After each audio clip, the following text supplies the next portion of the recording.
Hola, buenas noches, o días.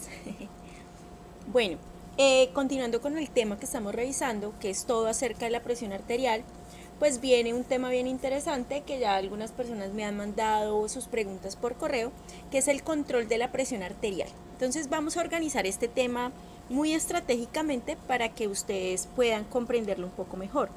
Entonces, lo primero es que el tema completo se llama control del flujo sanguíneo y la presión arterial. ¿Esto qué implicaciones tiene? Pues que no solamente vamos a hablar de mecanismos de controlar la presión arterial, es decir, la cantidad de presión con que la sangre golpea las paredes, sino además la cantidad de sangre que llega a cada uno de los tejidos, ¿sí? Que finalmente eso, pues definitivamente es como lo que más importa. Entonces, el control del flujo sanguíneo y la presión arterial lo vamos a dividir de esta forma. Vamos a tener inicialmente un control local de flujo sanguíneo, es decir, que lo hace cada tejido. Con esto me refiero a que cada órgano, según sus necesidades, va a controlar la cantidad de sangre que necesita. Por ejemplo, si uno está haciendo ejercicio, pues los músculos requerirán más flujo sanguíneo y vamos a discutir los mecanismos por los cuales va a lograr que ese flujo sanguíneo aumente localmente, es decir, en los músculos, ¿sí? Si estamos comiendo será pues el sistema vascular esplénico, etc. Por otro lado está el control del flujo sanguíneo y la presión arterial, que ya se hace de forma extrínseca. ¿Extrínseca qué? Extrínseca a algún órgano en específico, sino que se hace generalizado a nivel sistémico.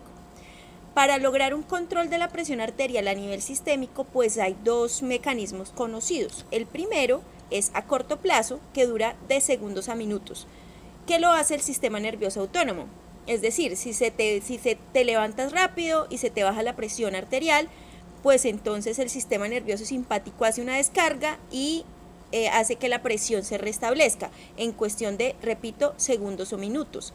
Pero si la presión arterial sigue baja por mucho tiempo, pues entonces vamos a tener la presión, el control de la presión a largo plazo, que ahí ya le toca al riñón y también vamos a discutir eso. Entonces vamos a ver si fragmentamos este tema como en varios videos porque pues es de suma importancia. Bueno, esta gráfica esquematiza muy bien lo que acabamos de decir y ustedes se darán cuenta que esta es la ganancia máxima por retroalimentación de presión óptima, es decir, se refiere a la presión arterial ya restablecida, y este es el tiempo, es decir, segundos, minutos, horas y días. Fíjense que tenemos cambios agudos de la presión arterial y aquí vemos unas respuestas en negro, unas respuestas en azul y en otros colores que muestran el tiempo de activación. Entonces vamos a poner un ejemplo rápido y luego vamos a ir profundizando en cada una de ellas. Entonces, para comparar, aquí están los vasoreceptores, que son los que se comunican después con el sistema nervioso autónomo o los que finalmente estimulan que se pueda llevar a cabo la estimulación del sistema nervioso autónomo. Entonces, los vasoreceptores tienen una activación en segundos y dura pues algunos minutos, incluso horas. Los quimiorreceptores por aquí, pues que eso es pues que está incluido en la oxigenación y demás, que también lo discutiremos, y la respuesta a la isquemia del sistema nervioso central, que ya también la vamos a mencionar, en fin. Fíjense estas que se dan de segundos a minutos comparados con los de horas y días que tenemos acá, el control renal del volumen y la presión, que era lo que yo hablaba del largo plazo, y la producción de aldosterona. Entonces, todos estos mecanismos son los que vamos a discutir a continuación y en el próximo video.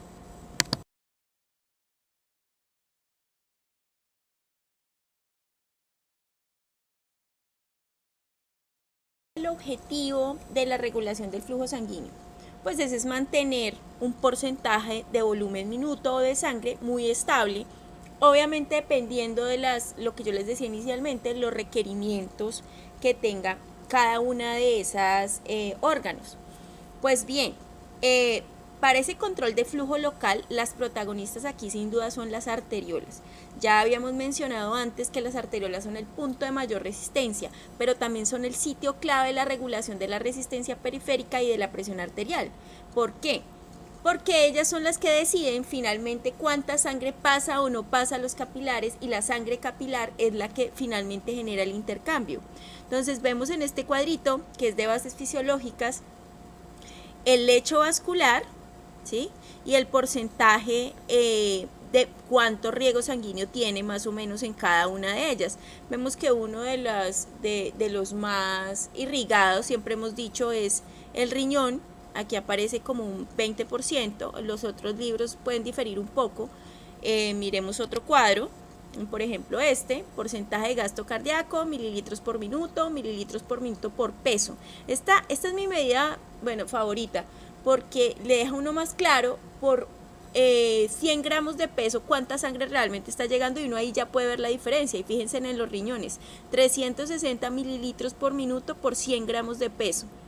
Casi igual que las suprarrenales, que ahí donde las ve chiquitas y todo, están fuertemente irrigadas. Casi que no tienen irrigación pese a lo grande que es, 3 mililitros por minuto por 100 gramos de tejido. La piel es muy ahorrativa, y así sucesivamente. Ahora, esta gran irrigación pues también pone a esos órganos en un estado de indefensión cuando hay bajas de presión.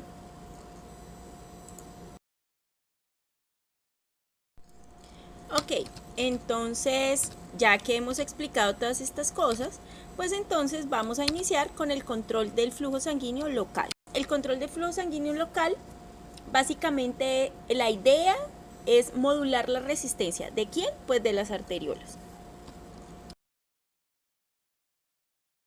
El control del flujo sanguíneo local pues depende de la contracción o relajación del músculo liso vascular, en especial pues el arteriolar, como ya lo hemos mencionado, y depende de 5 cosas que vamos a discutir. La primera, la respuesta miogénica o de Baylis, y también la encuentran como autorregulación. 2, los metabolitos locales que resultan de los procesos metabólicos.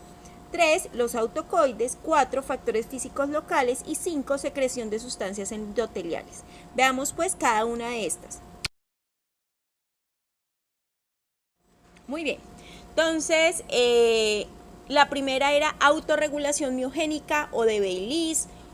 ¿De qué se trata esto? Pues resulta que cuando la arteriola es un punto bien particular del sistema circulatorio, tiene esos esfínteres que habíamos discutido, y entonces cada vez que la presión arterial se ve aumentada, aquí lo tenemos,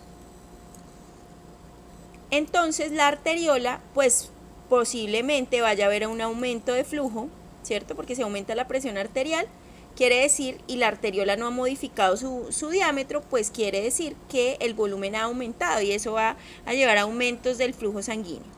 Pero esa distensión que se genera sobre las paredes de la arteriola hace que ésta se vasoconstriña. Eso es lo que se llama autorregulación.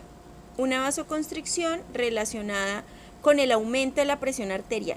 Entonces, ¿qué va a pasar cuando haya esa vasoconstricción refleja? Pues va a haber un aumento de resistencia y van a pasar 2 cosas. O el flujo va a disminuir, o lo ideal sería que permaneciera constante. Entonces, vamos a repetirlo porque es un concepto demasiado importante. Entonces, aumenta la presión arterial, ¿cierto? Las inocentes arteriolas no lo ven venir. Pero cuando llega la sangre y golpea contra sus paredes, pues ellas inmediatamente reaccionan con vasoconstricción, ¿cierto? Vasoconstricción.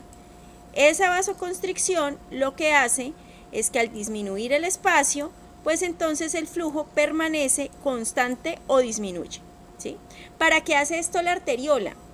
Para que el capilar, que está más aquí adelante, no vaya a sufrir excesos de sangre o excesos de presión que pueden llegar a romperlo, ¿sí? Bueno, ¿y qué pasaría si acaso lo que tenemos es lo contrario?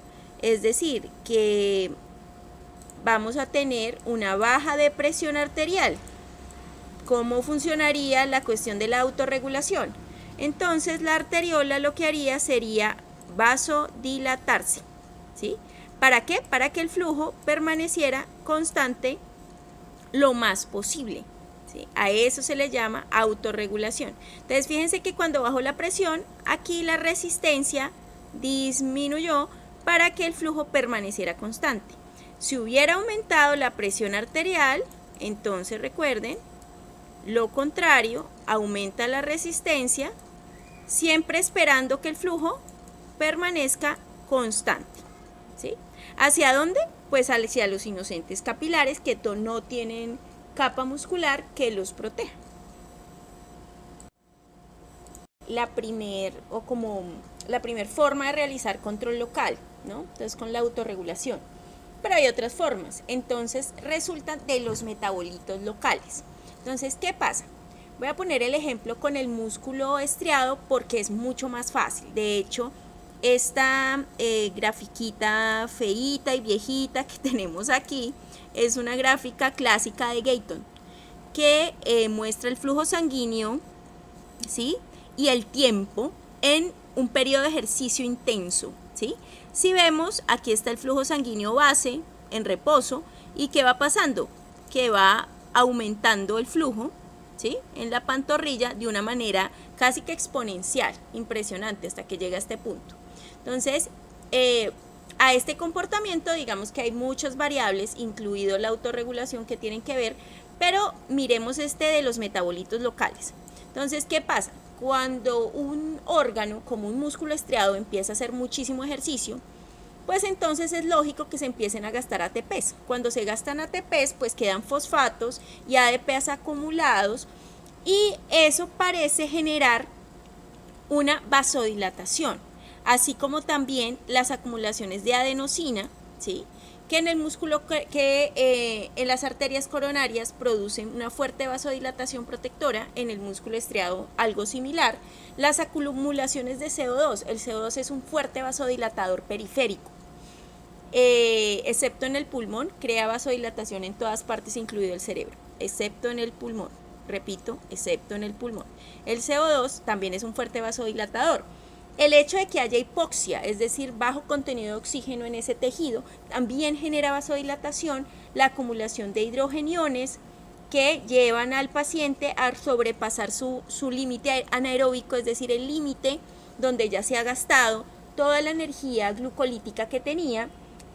Los cambios del pH, es decir, pues la acumulación de hidrogeniones va a llevar a bajos de pH, las concentraciones altas de potasio por repolarización, y los cambios de osmolaridad intersticial. Todas estas cosas llevan a que un músculo, por ejemplo, se genere una vasodilatación. ¿Para qué? Para tratar de atraer flujo sanguíneo hacia el músculo que lo necesita. ¿Sí? Esta es como la segunda forma. En la gráfica lo que vemos más o menos es eso. Empezó a hacer ejercicio y el flujo sanguíneo empezó a aumentar. Claro, ustedes dirán, bueno, pero no tiene que ver la parte central, que la frecuencia cardíaca aumente, que la presión arterial aumente, claro, pero por otros mecanismos que vamos a discutir más adelante. Pero digamos que hasta ahora vamos en la parte local.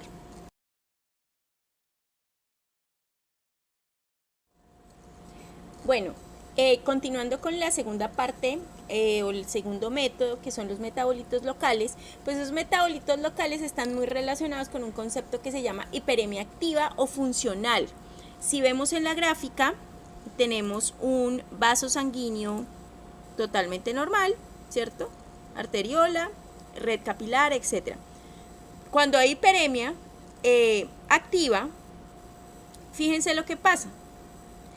Hay un aumento de flujo y un reclutamiento de capilares, es decir, que el aporte sanguíneo aumentó. ¿Qué pasó con esta hiperemia activa? Entonces, otro ejemplo para que entiendan de qué se trata la hiperemia. La hiperemia es el aumento del aporte sanguíneo a un lugar en específico, y activa quiere decir que se hace de forma continua, como por ejemplo lo estamos hablando en el músculo, ¿cierto? Entonces se hace de forma continua, va aumentando las necesidades del músculo, entonces hiperemia activa. Los metabolitos locales se acumulan, generan vasodilatación y ahí tenemos hiperemia. Pero también existe una hiperemia reactiva. Esta hiperemia reactiva, les voy a poner un ejemplo que yo creo que todo el mundo lo ha hecho. No sé si ustedes han cogido un dedo de ustedes y le han enredado un hilo hasta dejarlo blanco y se siente frío. Entonces, cuando se lo quitan, ¿qué pasa? Pues que se pone rojo, caliente, ¿cierto? Y ustedes lo ven diferente color. ¿Qué pasó ahí? Eso es una hiperemia reactiva. ¿Qué significa? Que hay una fuerte acumulación de metabolitos como adenosina, entre otros, que crea una vasodilatación súper extrema cuando usted por fin libera el flujo, ¿sí? Es reactiva, ¿por qué? Porque hubo un momento donde no había flujo y luego sí hay. La hiperemia activa se da más bien de manera continua o funcional. La adenosina, ¿por qué la estamos mencionando tanto?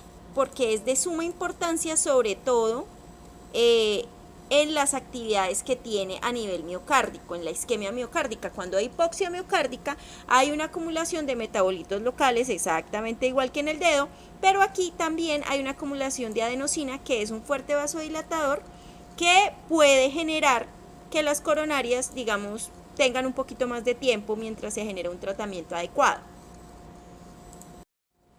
Listo, tercera forma de control local, los autocoides se llaman.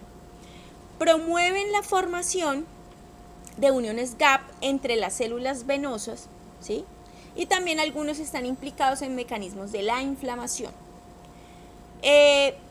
Muchos de ellos, digamos que no es el objetivo en fisiología revisar inflamación, porque es el primer tema que abordan en patología, pero sí hemos visto algunas cosas, como por ejemplo la vía del ácido araquidónico, de donde salen el tromboxano A2, y más adelante veremos cascada de la coagulación, donde nos toparemos con algunas de estas sustancias. Entonces miremos, algunos de los autocoides tienen propiedades vasoconstrictoras o vasodilatadoras. Ejemplo, la histamina tiene un efecto vasoconstrictor venoso en su receptor H1, pero el receptor H2 es vasodilatador arterial. La serotonina generalmente es vasoconstrictora. La angiotensina 2, en este caso, sería un fuerte vasoconstrictor. La bradiquinina, por el contrario, vasodilatador. Las prostaglandinas y los otros derivados del ácido araquidónico muchas veces son vasoconstrictores, ¿sí? Pero hay algunos que tienen efectos vasodilatadores. Entonces allí toca tener pues especial cuidado. Los tromboxanos A2 y los leucotrienos generalmente son fuertes vasoconstrictores, porque se supone que cuando se liberan, sobre todo el tromboxano, es que hay algún tipo de sangrado. El tromboxano A2 es un agregante plaquetario, es decir, que hace que las plaquetas se unan. Más adelante, cuando veamos sangre, tenemos que ver cascada de la coagulación, entonces pues vamos a ver la vía completa del tromboxano A2 con todas sus derivaciones. Hay otras sustancias que son menos comunes, ¿sí? Como la sustancia P y como el factor de agregación plaquetario, entre otros, y también el factor de crecimiento plaquetario, que también tienen alguna influencia sobre los vasos. Pero digamos que estos son como los más importantes y los que más se van a encontrar ustedes. Ok. Dentro de los factores físicos, ¿a qué se refiere esto? Se refiere a cosas que no son humorales ni hormonales, que generan cambios en los diámetros de los vasos. Entonces tenemos la temperatura, por ejemplo. Los aumentos de temperatura ya sabemos que provocan vasodilatación, y las disminuciones de la temperatura, pues vasoconstricción. Esto hace parte de una modulación de el calor y de la temperatura corporal, pero también tiene injerencia sobre el aporte sanguíneo, por ejemplo, a la piel y a algunas glándulas, etc. La compresión se refiere a que algunos músculos están circundantes a algunos vasos y ayudan a comprimirlos y a movilizarlos. Entonces es el caso del retorno venoso, que es pues coayudado con los músculos gastronemios. Cuando se contraen, pues ayudan a movilizar el retorno venoso, ayudando a las venas de las piernas a impulsar la sangre. Ese puede ser un ejemplo. 5. Secreción de sustancias endoteliales y sus funciones. Ya nos hemos topado con algunas de esas sustancias endoteliales, como por ejemplo el óxido nítrico y la endotelina, y discutimos ampliamente las vías por las cuales eso genera vasoconstricción o vasodilatación. Pero básicamente esas sustancias endoteliales se dividen en 3. los anticoagulantes y procoagulantes, es decir, los que se encargan de la coagulación, los generan vasodilatación o vasoconstricción, que son los que acabo de mencionar, y los que tienen que ver con aspectos inflamatorios, antiinflamatorios y proinflamatorios. Entonces, antes discutíamos en este momento ampliamente los anticoagulantes y procoagulantes, pero he decidido dejarlo para la charla de coagulación para no generarles confusión, dado que no estamos pues personalmente. Entonces, en cuanto a los anticoagulantes y procoagulantes, pues resulta que si se generan coágulos, pues lógicamente el flujo sanguíneo se va a ver entorpecido o facilitado dependiendo si hay o no hay coágulos, ¿sí?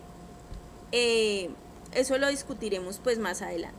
En cuanto a la vasodilatación, pues tenemos aquí varias sustancias que ya conocemos, prostaglandinas, óxido nítrico versus vasoconstricción, que tenemos la endotelina. Y pues los procesos inflamatorios y antiinflamatorios, que ahí vendrían incluidos o repetidos algunos autocoides. Solo para recordar la vía del óxido nítrico, yo creo que lo hemos repetido tantas veces, pero es porque en serio es importante. Entonces, esto hace parte de, digamos, de las sustancias endoteliales más protagonistas, porque es lo que genera vasodilatación, y con base en esta vía, pues hay muchísimos medicamentos. Entonces, lo de siempre, ¿no? Entonces tenemos una activación dependiente de receptor, que esto sería un muscarínico de tipo 3, una acetilcolina que llega a una célula endotelial, que aumenta el inositol trifosfato y la liberación de calcio, y esa liberación de calcio hace que aumente la cantidad de óxido nítrico sintetasa, y eso hace que la L-arginina más oxígeno pues se convierta en óxido nítrico. Ese óxido nítrico migra a la célula muscular vascular y lo que hace es tratar de que la guanilato ciclasa, ¿sí?, se convierta de GTP cíclico a GMP cíclico para generar relajación. Ya hemos discutido antes cuáles son esos efectos para causar relajación. Esta gráfica ya la hemos revisado antes. Aquí está el receptor de acetilcolina y demás. Y tenemos otras vías y otros transmisores que pueden generar relajación, como el péptido intestinal vasoactivo, entre otras sustancias.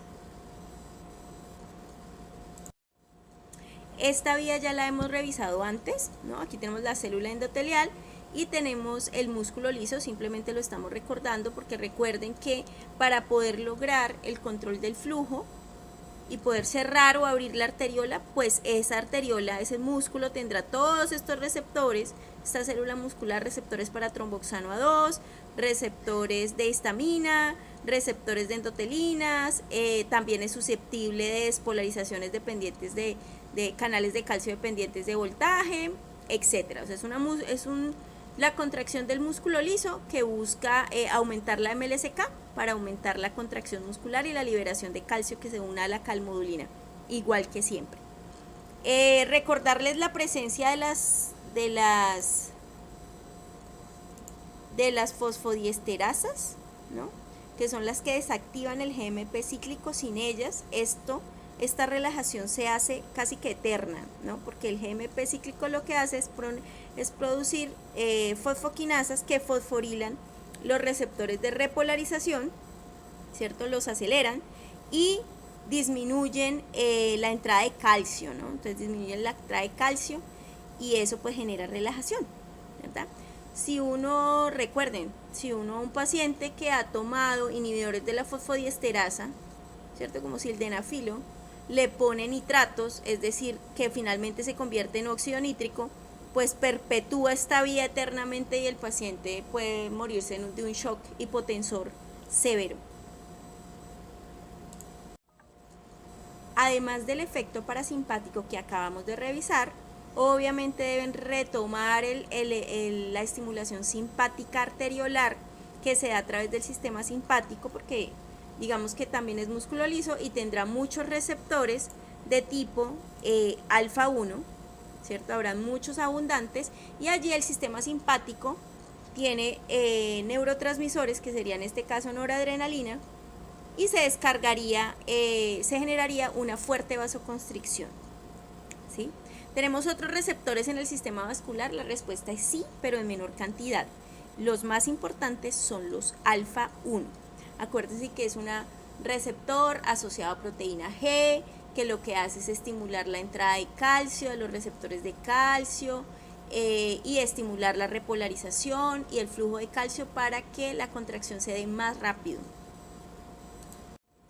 Esta gráfica es de bases y me sigue gustando porque le queda a uno muy claro todo lo que acabamos de hablar. Entonces, este es un resumen de todas las sustancias endoteliales que de verdad son importantes. O sea, vemos miles, pero estas son las importantes. Entonces, revisemos si las hemos nombrado y por favor hagan memoria si se acuerdan de las vías por las cuales genera vasodilatación o vasoconstricción. Entonces, la de la acetilcolina por la vía del óxido nítrico, creo que esa la acabamos de mencionar, está clara. Si no se sabe la vía de la adenosina, averígüenla y me la dejan en la caja de comentarios. La bradicinina igual porque no mencionamos la vía molecular. La estimulación beta 2, bueno, esa sí es fácil porque genera vasodilatación porque el beta 2 está asociado a proteína G, pero lo que hace es aumentar el AMP cíclico y disminuir la MLSK, entonces produce relajación. Esas se las repito porque ya la habíamos visto en otra clase. ¿Cómo se produce la vasodilatación a través de las prostaglandinas? Eso no lo dijimos. Y si hablamos de que la acumulación de potasio e hidrogeniones genera vasodilatación.